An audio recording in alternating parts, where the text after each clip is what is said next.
Chris, they're obviously really strong rim protection team. Yeah. Like, what do you think is going to be the key for Ant to be able to be aggressive and find those opportunities there, even with that strength of theirs?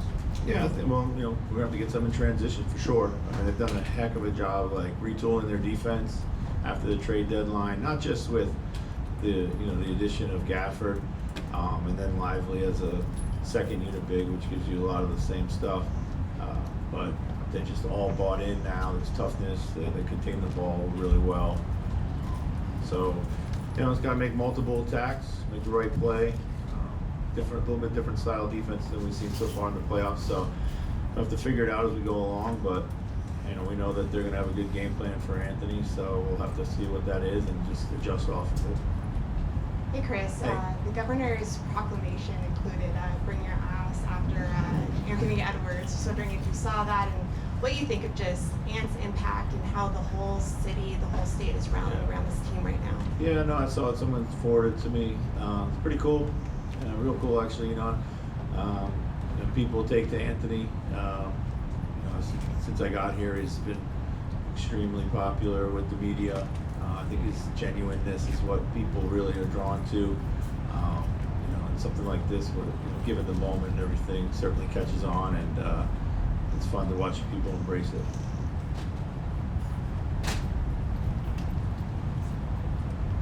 How do you compare? I mean, Durant, then Nikola, now Doncic. How do you compare the different challenges? Yeah, that's the great thing about playing in the playoffs. You get these guys one after another. Luka is one of those special players, much like the other two, that when the ball is in their hands, like everything slows down to the pace that they want it to be, and then they're gonna 99 times out of 100 make the right play, and they can make everybody around them better.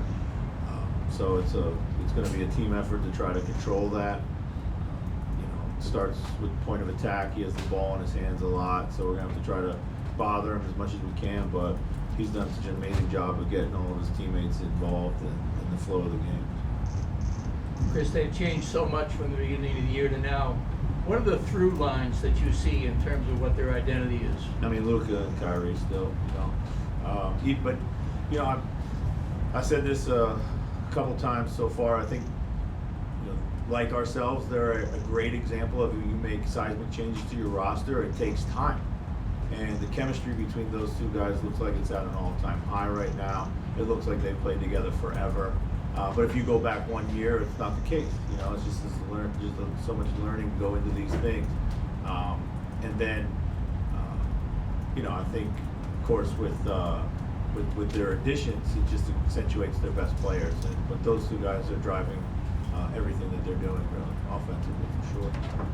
Chris, Rudy's talked a lot about just for the team to stay within themselves and be themselves. Yeah. When the stakes get higher, does it get more challenging at all to trust what got you there in the first place, or does it get easier because it's so easy?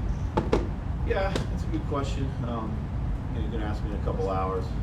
We'll see how it goes. But I think our team's done a really good job of sticking to our identity. That's the great thing about having an identity, is that you can rely on it. It gives you confidence. If you play to it every night, you know who you're going to be. You know what to expect.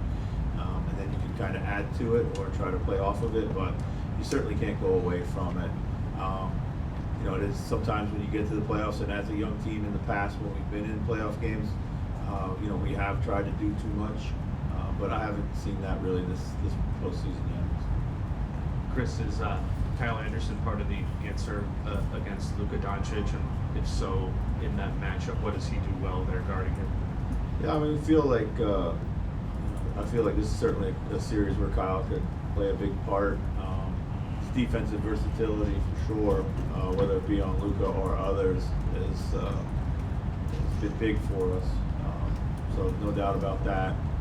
Offensively too, I think he can help us unlock some good shots out there. So yeah, I expect this to be a good series for Kyle. Hey coach, a question. There's so much talking around that Anthony Edwards is too young to lead a team into a championship. That you have to lose several years to finally to get there. What are your thoughts about that, and how much you would really like to prove them wrong that it's possible to win a championship with such a young team? Yeah, I think I'm not sure that. I think if you're a leader, you're a leader.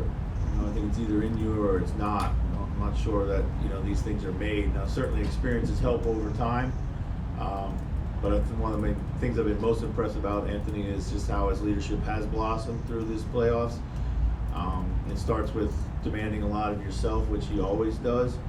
He has a great personality. His teammates love him, and he's got a guy. He's got the type of personality that they want to follow naturally because of that personality. So he has a lot of things already baked in, and then when he goes out and plays at the level that he's playing at, that's easy to get behind because when a guy plays like that, you have a chance to win.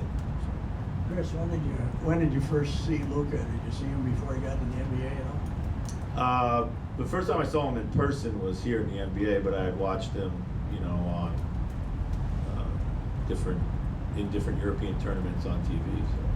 You had the satellite and watch all of them? Yeah. I used to be pretty well in tune with European basketball. Not so much anymore, but I've seen him play for quite a while.